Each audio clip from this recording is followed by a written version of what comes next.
You are listening to Thrival Nutrition Podcast, Episode 7. Thanks for tuning in to the Thrival Nutrition Podcast with Lahana Vigliano, where she teaches you how to take back your health with real food. Lahana is a holistic nutritionist that holds a degree in nutrition science, and she studies sports nutrition through the International Society of Sports Nutrition. Lahana founded Thrival Nutrition to share her expertise through podcasts, webinars, group plans, ebooks, one-on-one coaching, and more. Here is your host, Lahana Vigliano. Hi guys, thank you so much for joining another week here on the Thrival Nutrition Podcast. I am so excited to have Anita Tee on today because she is just full of good nutrition information. And if I didn't stop us, we definitely would have talked for hours. And I know I always say this, but she is just like me and we can get off on tangents. But what she says today and what she talks about with you guys kept me motivated to keep eating healthier. So I know the Thrival community will get a lot out of today's talk as well. So before we get started, I wanted to remind you, if you have not picked up your free copy of the top 10 superfoods to add into your diet, you need to get it. These are my pantry must-haves, and these foods will change your life. You can get it at www.thrivalnutrition.com/superfoods. The link will also be in the show notes if you want to easily access it. So let's go over and chat with Anita. Hi, Anita. Thank you so much for joining us today on the podcast. Yeah, thanks for having me. I'm really excited. Absolutely. Let's just jump right in. I'm so excited to talk to you because we are on the same level. I love that we have very similar passions. So I'm so excited to connect with you. Yeah, great. Me too. I'm excited as well. So let our listeners know who you are and what you do. My name's Anita Tee. I have a Master of Science in Personalized Nutrition. I did my Bachelor of Science in Genetic and Molecular Biology, and with all of that, I am a personalized nutritionist. So I basically look at the personal goals of an individual and figure out kind of how to achieve their specific goals and what's going wrong, either biologically or in their lifestyle and diet, that has been preventing this from happening. And in addition, I am a personal training specialist with the Canadian Register of Exercise and Fitness Professionals. So I combine fitness and I combine nutrition and I kind of do the whole regime all together. And yeah, I just make these great personalized plans to enhance people's health overall. That's awesome. What brought you into the nutritional field? I actually have been so interested in nutrition since I was basically an adolescent. I loved working out and I loved nutrition to the point where I would literally, my friends always tell this story still, I would literally go and bang on my friend's door at 7 a.m. to wake them up to make them come exercise with me. So I was like, exercise is healthy. And after that, I'd take them to my house and I'd cook everyone breakfasts or dinners. And so like I was basically designing this workout program for them and giving them this meal plan, but just doing it, for free out of enjoyment. And I was just always into it, but I actually kept on getting sick. And I had an autoimmune disease for a while, which I actually had psoriasis for quite some time. I had a bone disease for a lot of my childhood life. I was in the hospital and I had constant colds, and I just always thought, okay, I'm one of those people with a bad immune system and I'm sick, and I still maintain my interest in health and fitness, and I ended up liking it so much that I went to school for it. And what actually happened when I went to school is I sort of had the epiphany after epiphany where I just realized the science does not match up with what you find with Googling things or reading magazines or reading a packet of biscuits that says, healthy, whole grain biscuit. Like those, you assume that they're these fantastic things, and the misconceptions such as, eating these diet products and eating 6 times a day just haven't caught up with the science or their wrongful marketing. And since then, my life just totally transformed. I started applying real science to my health. I'm fantastically healthy. I used to have literally, even in the summer, I'd have colds. I haven't had a cold in maybe 3 years now, and it's just getting better by the day. So yeah, I just sort of learned this other side to health, which has been a fantastic journey. Awesome. I love the intaking studies and holding our nutrition accountable to it. I mean, there's just so much. I love evidence-based nutrition. It's just so awesome. And it's out there, but it still blows my mind how some people don't even realize it, or maybe they're just so lost in processed foods and just the normal that we've really lost touch with just real food and nutrition. Yeah, like a side note on that is I actually heard someone the other day saying, I hate low-fat Oreos. I only eat the real Oreos. And I was like, when did real Oreos become a thing? What about them is real? So I totally agree with you in that. The normal has become something else now. That's so funny. I don't know. I guess it's kind of the same, like bread and then gluten-free bread. It's kind of, if anything, just as processed and not any better. Yeah, I absolutely agree with you there. I really love your backstory. That's pretty cool. And were you able to rid your bone disease and things like that? Yeah, there was a point where I was, they basically told my parents when I was younger that I was actually going to die from it, and that totally switched. And autoimmune disease, psoriasis, I was told I would have it for life. It covered my legs, it covered my arms, it covered my head to toe. I was covered in it, and it's totally gone. I haven't had a pinch of psoriasis in years. So it's, everything that they told me would destroy me is just entirely gone, which is amazing. Woo! I love hearing stories like that because I just feel like people get so lost and they just really believe what most doctors say, like, oh, you have this and you'll have it forever and you have to suffer and medications are the only way to go through life. And so seeing people that have had the worst of the worst and they still come out of it and they're just thriving now, that just gets me so excited. Yeah, it's definitely an amazing journey to go through and to come out on the other side for sure. So you told me that you are getting published for some research on the prevention of metabolic disorders, heart disease, and type 2 diabetes with early dietary interventions. That's super exciting. Can you tell us more about that? Yeah, so actually all those kind of clump into this category of non-communicable diseases. So my interventions that I've been proposing actually start in the realm of obesity. So basically what's currently kind of happening is we recognize people who are diabetic and have cardiovascular disease, diabetes, etc. But I am proposing sort of an earlier intervention because it's proving more and more in science, kind of an undeniable link now, the connection between obesity and how it leads to all these other disorders. So essentially what my research has done is I was looking at the enteroendocrine hormones, which are hormones that are secreted by your intestines, by your gut. And what I've found through looking at all this research is that a lot of obese people and overweight people actually have dysregulations in those enteroendocrine hormone levels. And what they do, those hormones are responsible for things like controlling how hungry you are, controlling when you get full. They signal these to the brain. They control insulin sensitivity, glucose response, basically your entire blood glucose levels, and all these different things are controlled by these hormones. So what actually happens is if you have a dysregulation of them, you can end up eating a lot more, feeling hungrier a lot more, not reaching that full feeling. So you're actually consuming more food. And at the same time, when you have dysregulated blood sugar and your insulin goes up, you actually increase the storage of fat. So basically the intervention I propose is actually a really simple one that I found through research, which is it's the introduction of prebiotic fibers like inulin and oligofructose. You use these through concentrated supplementation.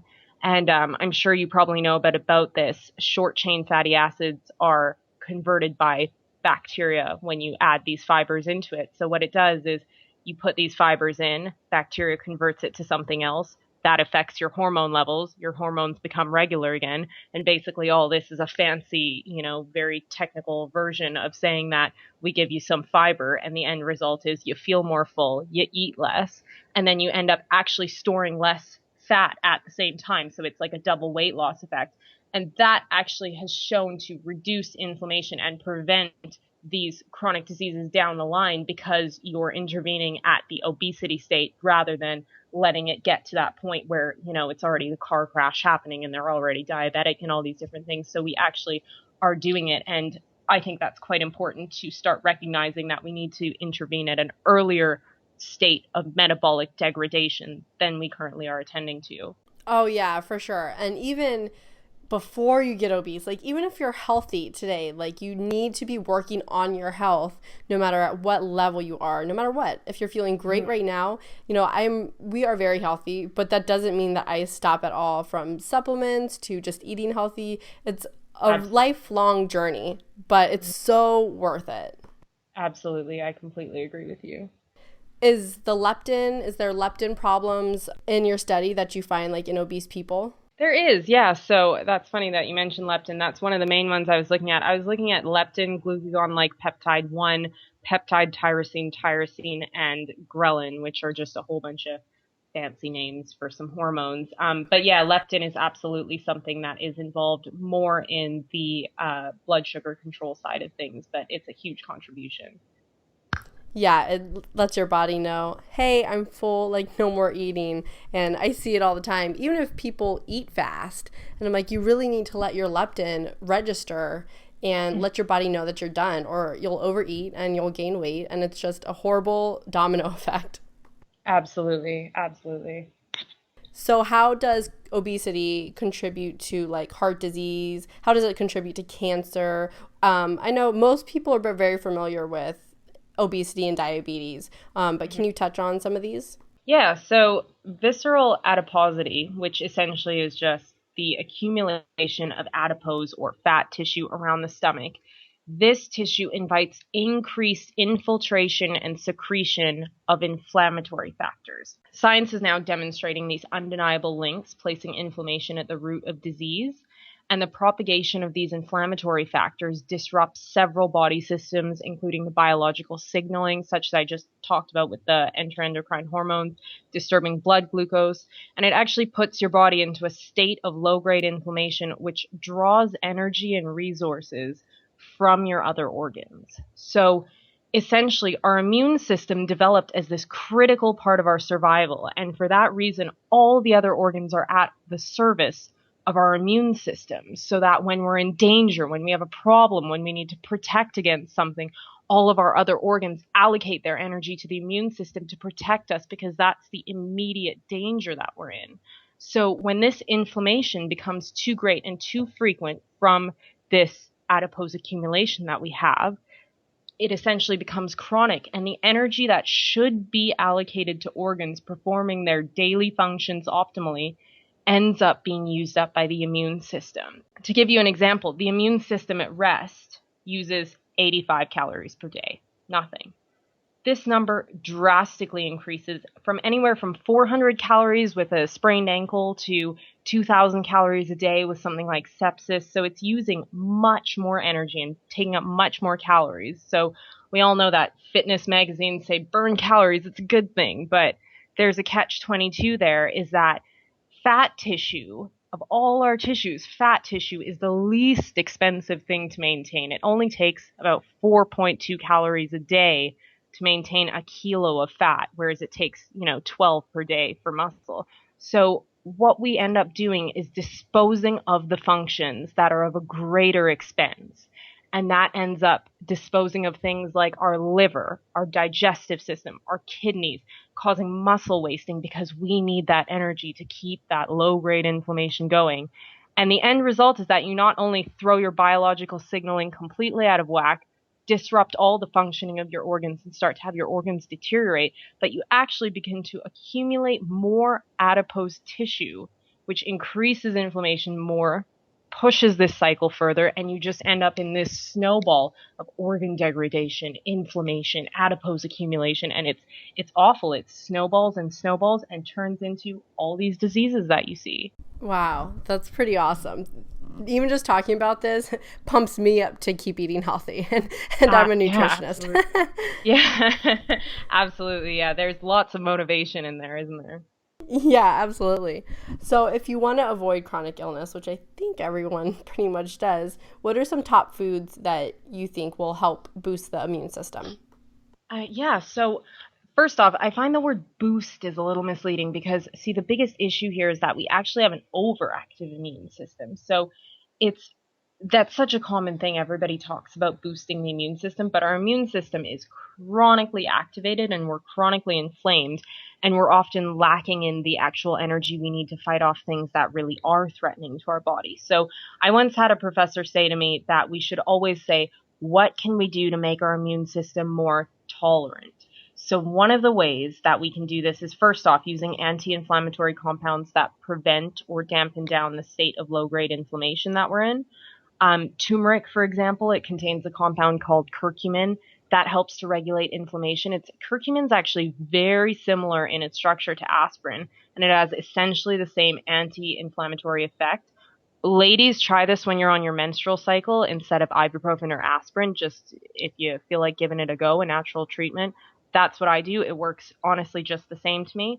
And then it has basically the same effect without the lasting side effects, which is fantastic.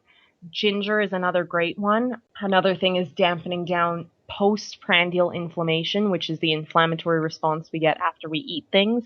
You can do this with consuming mango with your meals, or avocado. 65 grams of avocado works fantastically for that.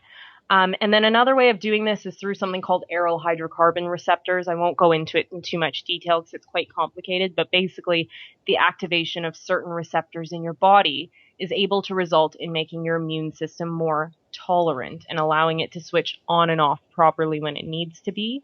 So great activators of that are members of the brassica family, so broccoli, Brussels sprouts. Cabbage is great. Another favorite of mine is a recipe that my professor actually came up with, and it's for stewed Granny Smith apples. I have the recipe on my website, and it's thought out super brilliantly, but it's so simple.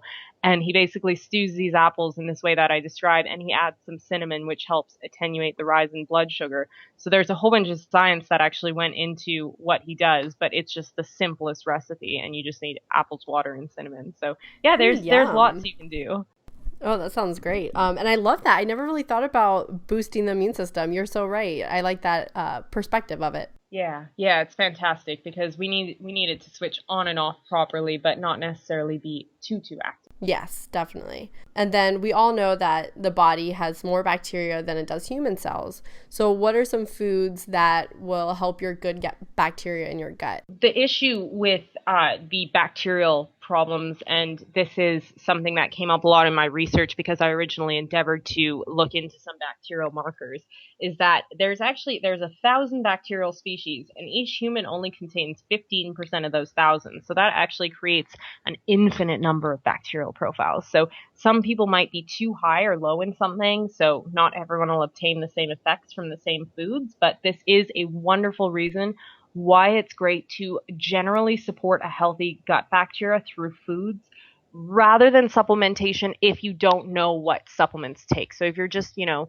average Joe saying, hey, I think I might want to support my gut bacteria, go for foods. They'll also provide you with loads of nutrients to help your body functioning. Prebiotic fibers, like I talked about before, oligofructose and inulin. You can find inulin in onions, leeks, bananas, lots of plant fibers. So if you start consuming more fibrous vegetables, that's fantastic. Another classic favorite of mine, of course, is yogurt, which I actually make at home. It's so easy to make. It's so fantastic. But the wonderful thing about it is that you can actually control the strains of bacteria in it.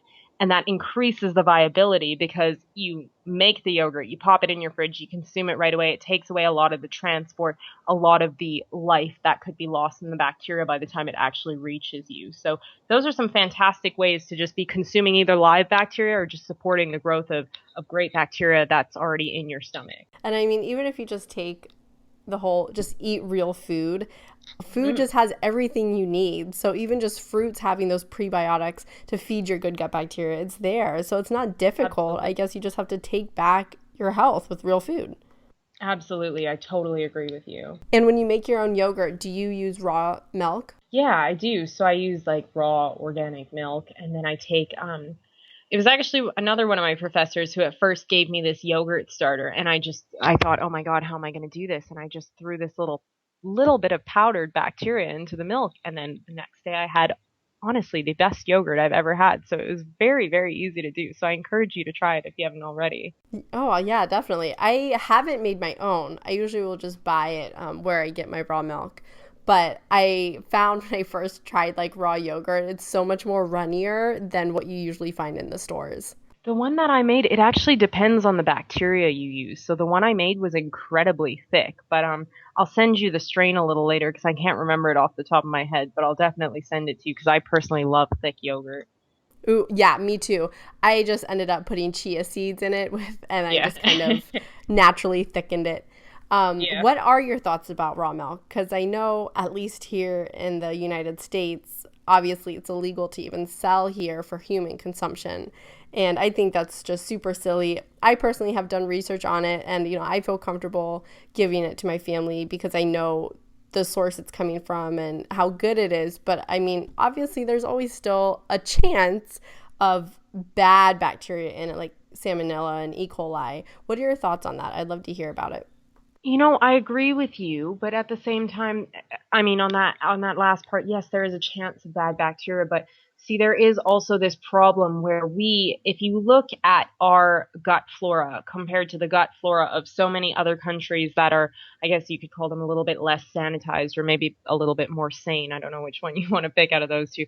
But if you look at their gut bacteria, they have such a greater diversity of bacteria. And if they are and do end up being exposed to these minor pathogens in minor amounts, they end up having the ability to fight them off a lot better. They end up having the ability to fight off all these diseases a lot better. So it's actually, I mean, it is a little bit of a catch-22 there because what happens is we do over sanitize ourselves to the point where, yes, if you were exposed to something like salmonella or something like that, it would of course be quite dangerous. But at the same time, if we are limiting those types of foods, we're also limiting all these different benefits that we can get from those types of foods. So I, for one, go for the benefits.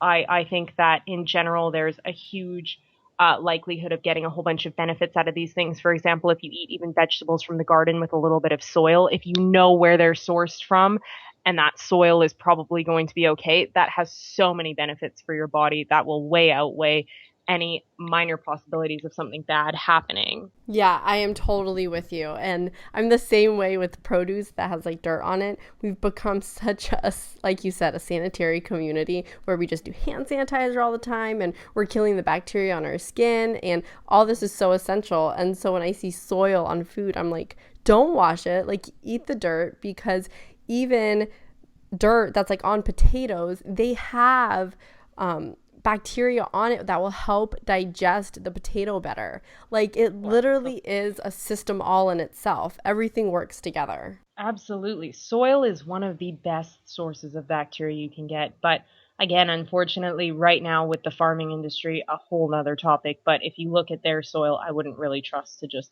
pull things out of their ground and eat it. But yeah, if you know where the food's coming from, soil is a fantastic source of gut bacteria. Absolutely. Yeah, definitely. I always tell people, even with raw milk, like, you can't compare like organic, good, grass-fed foods or organic produce to the conventional cows or the unorganic produce that you would get at any normal farm, conventional farm. Yeah, absolutely. They're almost different species, aren't they? So what are your thoughts about supplements like probiotics or even like a whole food multivitamin? And have you found companies that are really reputable and you recommend? So I actually I'm pro supplementation. I'm all for it, but obviously when it's needed. I think that often people, as a nutritionist, people do open up to me a lot about their gut issues and all these different issues. And I think people way too often go to the pharmacy or the grocery store and pick a random probiotic off the shelf. In reality, I think that a lot of that bacteria probably isn't viable. People might not even need that strain. They might be too high in it. And most of the strains in these pharmacies and things just have lactobacillus and bifidobacteria. Some people are right on the money with their first try and they feel better, but a lot do end up wasting their time and money for something that they may not have even needed in the first place. So this kind of applies to vitamins too. If you have an excess of vitamins that aren't stored, you'll just excrete them in the urine. And in that case, you're just really paying for expensive urine. So you need to get things that absorb well. So I'm really science-based. I've been through the time wasting thing before. When I first started and looked at all these supplements, I thought, oh, okay, I can get quercetin for $8. And, I do it like that. And then it makes such a huge difference when I changed over. I've been through the time wasting thing. I've been through the money wasting thing. So I always encourage people to test, pay for good quality, reliable supplements that you actually need, which in the end will just save you loads of time, loads of money, loads of agony. Brands that I personally like, and just to clarify, I'm not endorsing any of these. I actually just like them on my own. I've been a fan of Thorne for quite a while. Jarrow is a good one as well. Right now I'm using Vital. There's a few that I do use, but I think Thorne has always been one that's been quite up there for me.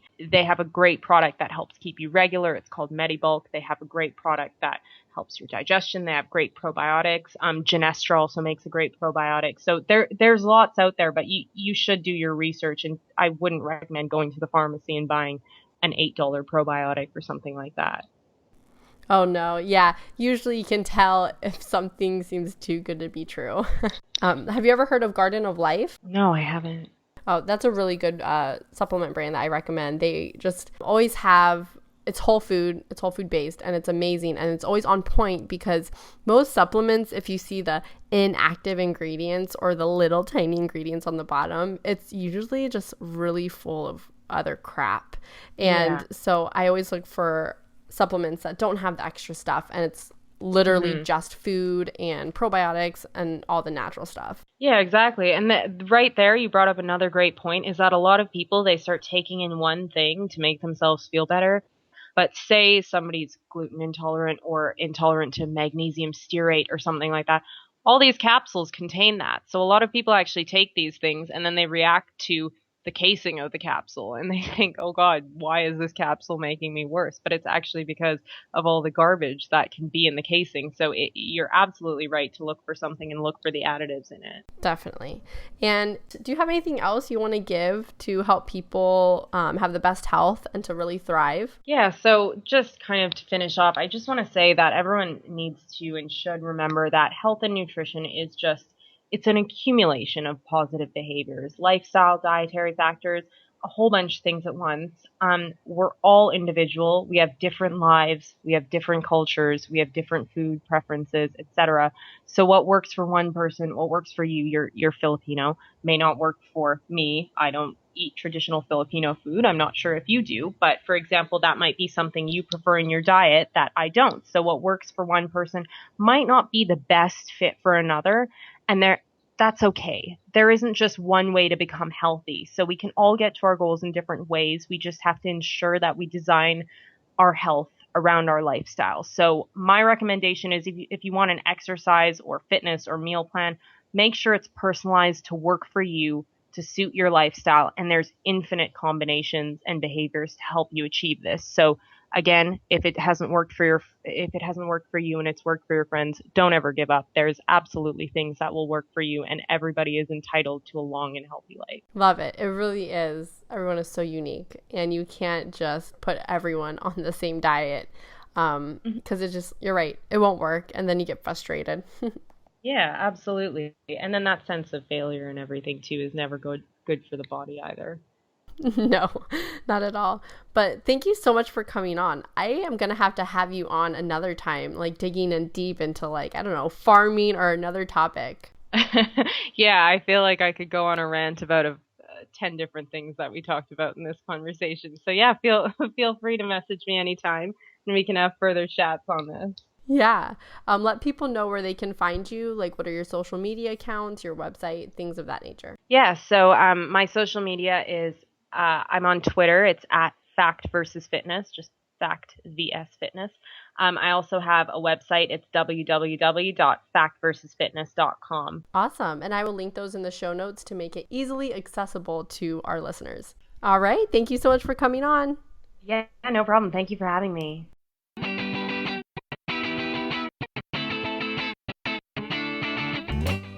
Did you guys enjoy that or what? I had so much fun speaking with her, and I think we covered a lot of good nutritional information that you guys can take to take back your health.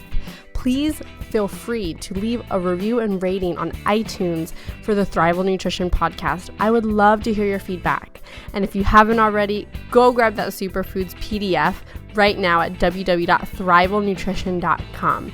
All the links will be in the show notes to my website and Anita's website. Go find us, and thank you so much for tuning in. Have a wonderful week.